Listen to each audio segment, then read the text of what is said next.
Well, Mark, there's only one place to start today. An update on the manager, Kenny, please. And obviously, everybody wishes him the best. Yeah, I said in the news, I was absolutely overwhelmed by the messages of support that we received in regards of wishing Kenny well and getting better soon. And it wasn't just our own fans, it was fans from a lot of other clubs. Even our neighbours up the road sent some best wishes through, which was great to see. As I say, other clubs, our own fans, pretty universally, there was an outpouring of general wishing Kenny well, and obviously difficult for me to speak in regards of health of individuals, but he was at Tuesday night's game in the director's box, as was reported, and everything seems to be progressing on schedule. Lovely, because it's, it does, again, we say it all the time, it puts football into sort of insignificance. Yeah, Kenny will probably be the first to say that you could never put football into insignificance. He's absolutely passionate about football, and when this first come up a few weeks ago and he spoke, all he really was concentrating on was the football club and not his own health. And I kept saying to him, Ken, look, your health is much more important than anything. And fair play to him, he was just solely focused on the football club and what effect it would have on our running.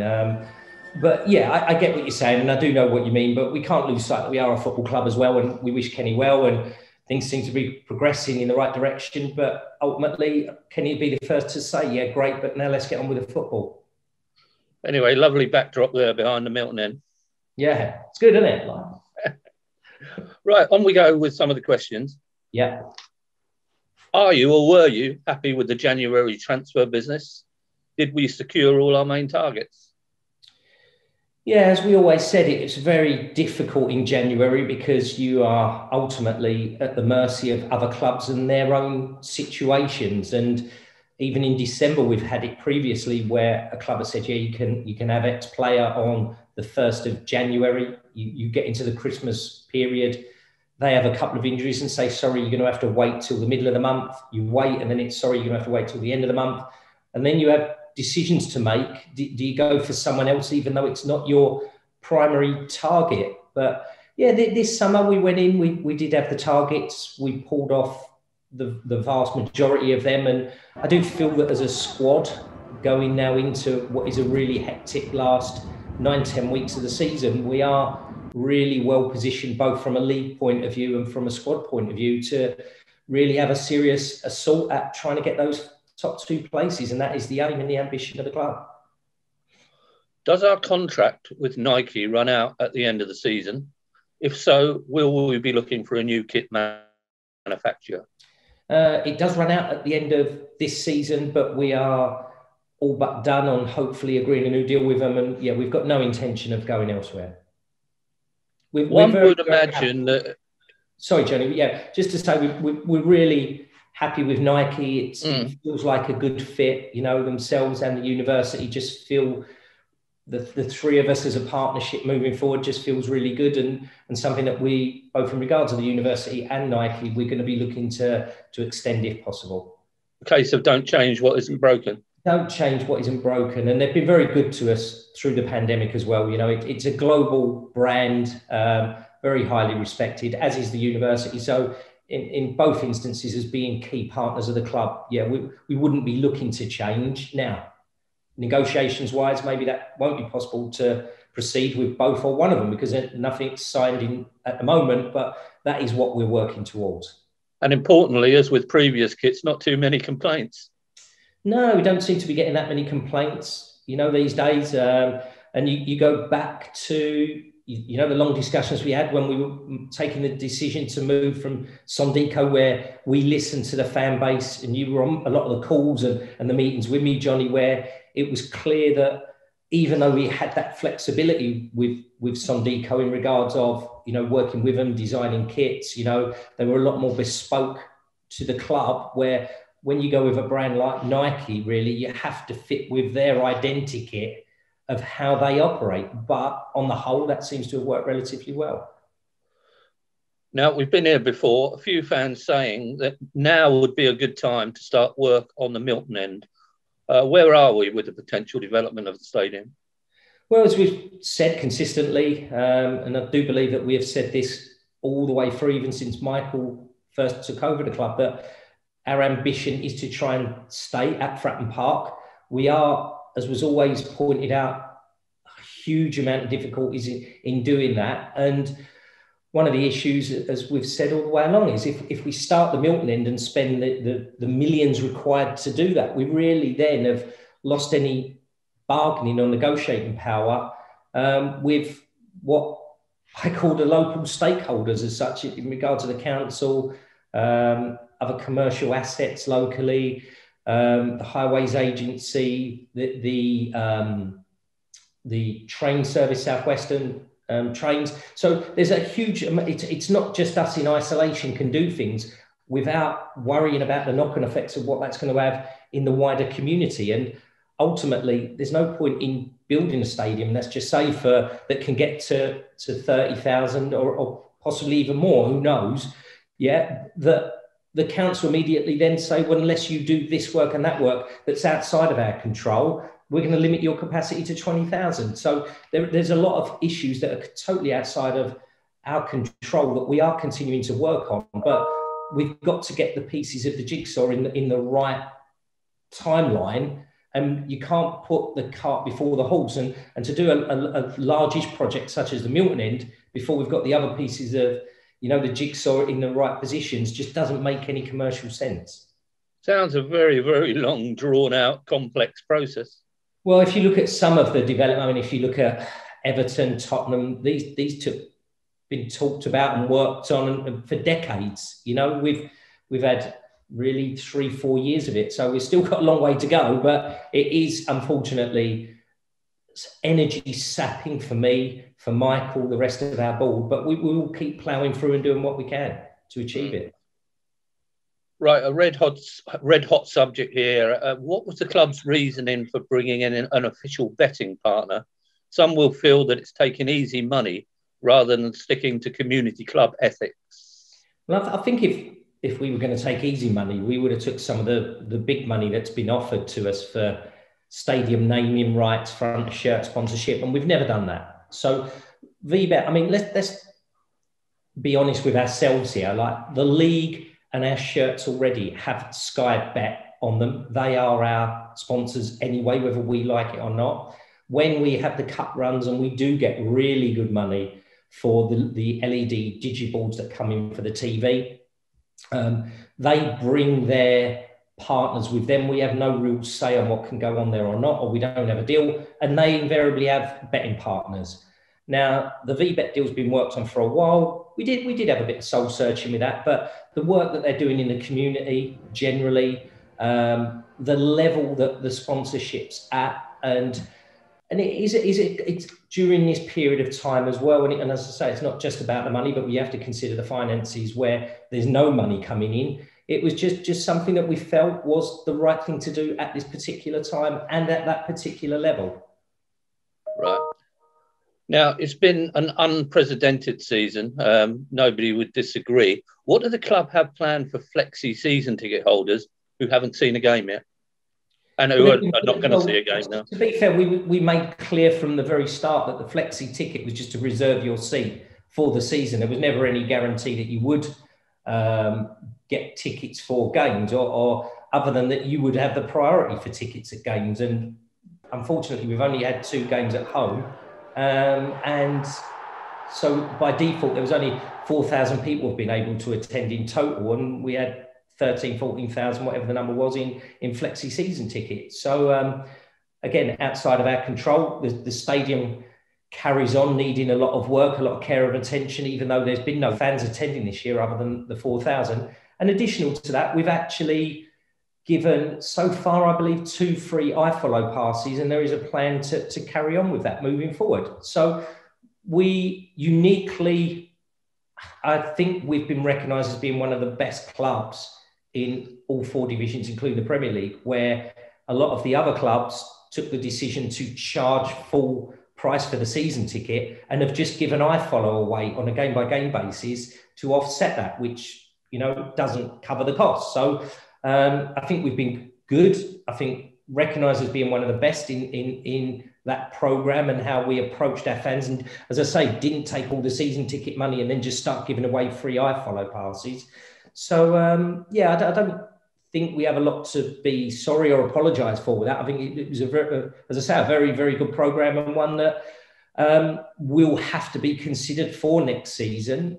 But I think we need to find out first, and we don't know what way to go yet, because really, generally in society, we don't know what's going to be happening in August next year. But if the indications are good, and they're certainly looking good, that fans will be allowed back in full, then we'll just go on sale with season tickets as normal. However, if it looks doubtful again, or it's going to be restricted, then the flexi ticket is the route then we'll probably go down. But what we don't want to do is be taking money for the season from fans with little or no hope, but in full, with little or no hope of them actually being able to attend games. We were discussing an interesting theory the other day. You're in the belief that Pompey have missed their fans more than most. Well, I think that if you look at statistics, and statistics are facts. I know they don't always paint the whole picture, and you can paint them to produce a picture that can suit your argument. But is it a coincidence, as an example, that Liverpool Football Club, who haven't lost 4 games in a row at Anfield, I think it's since 1923, have lost 4 games in a row, and they've not had fans in the stadium? Is it our home form has been very, very poor? I look at the games we've played in the league. We've played a lot of the top teams and whatever, and it's not the teams we're playing that's the concern at the moment to a lot of us. It's really our home form is the problem. It doesn't matter who we're playing without the fans here. So I look at the best, what I would class as the best supported home clubs, and I'll include Manchester United in that as well. Very, very poor home form as well, relative to their away form. And I just sort of think to myself, what's the common denominator? We haven't got fans this year. So your likes of Portsmouth, Manchester United, Liverpool, that arguably have the best, most vociferous home fans, they seem to be the ones that are suffering the most. Whereas you look at, it pains me to say this as a West Ham fan growing up, but you look at the toxic atmosphere that's been at the new London Stadium with West Ham, and even before they kick a ball, they're on the club's back, not just the players, but the club, because they're so upset with generally the move, and it's a bad atmosphere over there. They haven't had fans, and they've flourished, So I think there's got to be something in that, Johnny. It's just too coincidental for me. But it's just how do we get over it? I mean, I look at Saturday. Just gone. I'm not making excuses. That's not our style. Within the first couple of minutes, the goalkeeper's tackle, I think it was on Ronan Curtis, didn't get a pen. I thought it was, with 18, 19,000 crazy Pompey fans here, does the ref, get carried away and give that? Maybe. I look at the tackle, I won't name the player, that took place on Ronan Curtis again in front of the dugouts, and I've looked at it 10 times. I think it was a red card, far worse than Jack Watmore's a few weeks earlier. And you sort of think these decisions are not going with us. I mean, even you go back to Jack Watmore sending off. I think if fans really might not have even got sent off. I thought it was a borderline. And I just, as I say, it's the clubs I feel with the best, most vociferous and fans at home that, and whatever Pompey's, thoughts are on individual players or managers or generally with the team, a bit like Manchester United, Liverpool, that sort of gets put to one side on a match day and they really get behind the team. That doesn't happen at all clubs, but thankfully it still does at Pompey. And I just feel we're missing that. And maybe the stats do bear that out. Yeah, and you saw when Pompey were attacking Blackpool in the final minutes, usually that ball would be sucked into the goal, wouldn't it? And the people are just not there. They're just not there. It's hard to... I mean, I watch a lot of the away games now on iFollow because I don't travel because of COVID, obviously, and I become emotionally detached from it. And the game feels worse when you're actually not there. But even when I come to the games at Fratton Park, and I'm very lucky to be able to do that, there's obviously, naturally, there's no atmosphere. You do get the feeling of more intensity from the players, But you're right, that last 5 minutes to go, it's just so flat without having fans here driving the team on. Mm. Okay, you mentioned iFollow. Are the clubs still pursuing an alternative to it? Well, we've been looking. I mean, whether that's Dinger's pursuing is slightly different, but we have been reviewing and looking. The problem you've got is that as part of that process, I look at the other clubs and what they're doing and the costs involved, and they're paying far, far more than us in regards of having to do it all on their own on a match day. And they have the same issues that we are having. It's trying to get that balance from the revenue that you generate to the service that you can produce. And by being a collective, that is the EFL as such, you get more bang for your buck in regards of they've got the set up and the infrastructure there to be able to do it. And I've watched quite a lot of the games recently. I do think that it has improved. Is it perfect? No. Do we still have glitches? Yes. But from the first few games where it just seemed to be an avalanche of issues, game after game, that seems to have eased up. They've addressed the problems, and we are now back in the camp of, the EFL, whilst it's not perfect, for the money and I know £10 a lot of money, by the way, to do iFollow, and Michael makes this point to us at every board meeting, that what you get for £10 if you go elsewhere on different streaming platforms.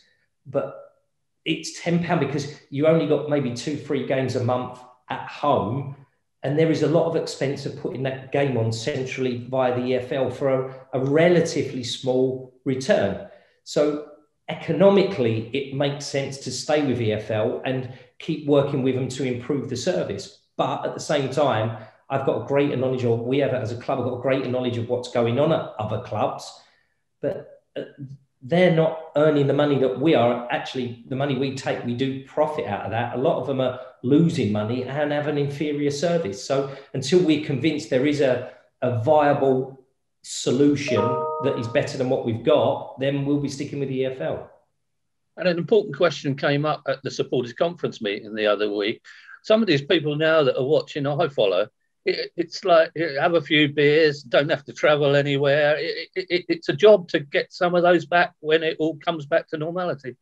It's exactly that, Johnny. I mean, he was on the call with me and Tony. We were all on there with the Tony Goodall fans conference, and the views were raised that it's actually got to a point now where it's that good. People are sat at home in the warm on a cold Tuesday night, drinking a beer, and actually going, it's not that bad. And there was more of a concern that, are we going to be able to get them back to Fratton Park to start watching games in the future? So, I mean, I'm not speaking out of turn on that call. That the general feeling was it has improved, and it is a standard now that is acceptable. Yeah. Now, we've got a great history. We've held the FA Cup the longest. We kept it safe through the Second World War. Now the Papa John's Trophy final coming along, albeit a year late. Are we now going to create a record for holding a trophy the shortest amount of time, just 24 hours? Yeah, well, if you think we were the last winners of it as well, I think we're probably going to be the longest holders of the trophy and the shortest, all in the space of one day, which is quite funny. But now look, we're going to go out, whether it's one day, 1 year, 2 years, or a decade. We don't care. It's another trophy. We want to win it. We've got a history of winning trophies, and that's what we want to continue to do. Yeah, so there's no reservations that at the moment where we are in the league, it would be more important playing a league game on that day. Well, it's got to be played. And if you're going to play it and you've gone through that process, you're going to want to win it. But I think we've got generally into that Saturday, Tuesday schedule of games now, and it'll just follow the same pattern. It's disappointing that we have got Peterborough on the Tuesday, but these are professional athletes. We have got a deep squad, and squad rotation, I'm sure, is going to come into it more and more now as players do tire at that 2 game per week schedule. And us non-footballers look at the life of a footballer, and you can be quite critical and go, he's kicking a ball around for 90 minutes. But it's not just that. It's the travelling, it's the Saturday, it's the coming home, it's the resting on the Sunday, travelling again maybe on the Monday. arriving back the early hours, having a few hours off, and then so it is a little bit on that, the treadmill at the moment, but we're on it. It's the same for all clubs. But yeah, back to the trophy. It's one game we could have done without. However, it is another potential trophy we can win, and we will be doing what we can to win that, as we will every game. Okay. Former academy player Ethan Robb has just moved to Brentford B after impressing at Bognor. When can we expect a plan for a development team and rough timeframes from the club? Well, we've spoken about this. When you say rough timeframes, to a degree, a lot of that's going to be governed by when we hopefully do get out of this league, because as I've consistently said, to either get involved, whatever you dress it up, getting involved in another club or doing your own under 23 squad and entering these various leagues and doing it properly requires a huge investment that's out of kilter with a League One salary. I'd rather at this moment have our money going into that in an attempt to get out of the league, especially during this period where the figures of widely publicised of what we're actually losing. So it's something, we have employed someone specifically to manage those 18 to 20, 21-year-olds that we have. But there's a lot to look at, a lot up in the air, but it all costs huge sums of money. And at this moment in time where a lot of clubs are closing their academies, and we are committed to keeping our academy going. We are committed to, continuing. And we have done over recent years paid transfer fees for players in that specific age group. We have to manage the loans better. So the answer to your question, back to it, there's nothing imminent, but there are a lot of different possibilities on the drawing board and ones that we continue to work with. But COVID, Brexit, these things are very difficult to make set decisions. Hopefully now COVID we're coming out of, we know the rules of Brexit, and there's this point scoring system called GBE that we're working with the government and the regulatory footballing bodies on, and hopefully that'll all come together and we can do something in the next year or two. But as I say, that is just planning at the moment, and I don't want to set a deadline on it and we don't hit it, because you get hung out to dry for doing that, and rightly so. How do the club in these times support staff and indeed players with mental health issues?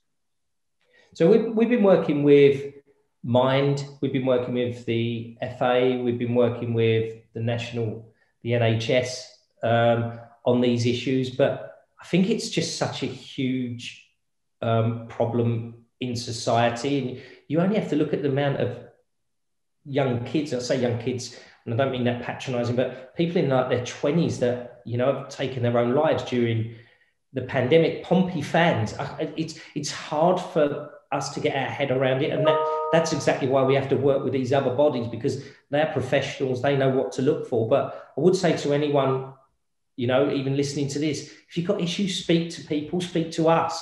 We'll act as a conduit, we'll do whatever it takes. All I would say to anyone watching this is having any issues, don't sit on it on your own. Make a call. If you don't feel it's a family or a friend or whatever, just drop me an email. Everyone's got my email address. Genuinely, I will speak to you and I will put you in touch with people that are professionals. So, to go back to it, Johnny, it is an issue, but we can only do so much as a football club, but we will do whatever it takes and what it can. One, to get the message out there, and two, to work with people that do have any specific issues. And finally, some would say it's been typical Pompey this week. Lost at home to Blackpool, won away at Oxford. Promotion, any thoughts on it? I think we're in, if you just closed your eyes and, at the start of the season, open them now where we are in the league, we're probably in an ideal world 3 to 6 points away from where we'd want to be. But there's still a lot of games to go, a third of the season to go. We've played a lot of the top teams twice, but I go back to what you say, in this topsy-turvy season, and especially in the topsy-turvy world of Portsmouth historically, in not beating teams that you would hope you would beat and then beating teams that you probably think you're going to struggle against. Just who knows, Johnny, but we are there. We're in with a great shout. We have got a great run in, but it's back to what I say. I think we've just got something. Our home form is our Achilles heel at the moment, and it shouldn't be. And we have to work on a solution for solving that. And I know that Kenny and his management team and the players are doing that and are looking to address it. If we get that right, then I think we'll go very close this year. And given Boris's roadmap back to normality, do you think that fans will be back in August? Well, looking at his roadmap, you would think yes, aligned with the mass vaccination. And listen, I'm probably like everyone else who's watching this. I've been at times privately critical of how the government have managed this. But the one thing I've got to say, they've been bang on with the vaccination. They've hit all the targets that they said they have. They've rightly so prioritised it, because I think the more people that get the vaccine and the more the rates go down and the more lives we save and the death rates come down, then the quicker that Boris will look to open up society and the economy. And I think his natural gut instinct is to do that. I think he's become more cautious over recent months, which is, the right thing to do. But once the vaccine's out and we've got the most vulnerable in our society protected and the risks are negligible, I think that the government and Boris specifically will be pushing to open things back up as quickly as they can. And that does look like July, August, it could be that. So I'm hopeful, but not confident of fans coming back in full by August. But it's one of those things that I just don't know, that new variants, that there's big talk of that at the moment. And all we can do is keep monitoring the situation and have contingencies ready to react accordingly. Mark, pleasure as always. Next time you sit behind that backdrop, get some people in there and let's go forward. All right. Thanks, Johnny. Thanks, everyone. Thank you. All right, cheers. Bye.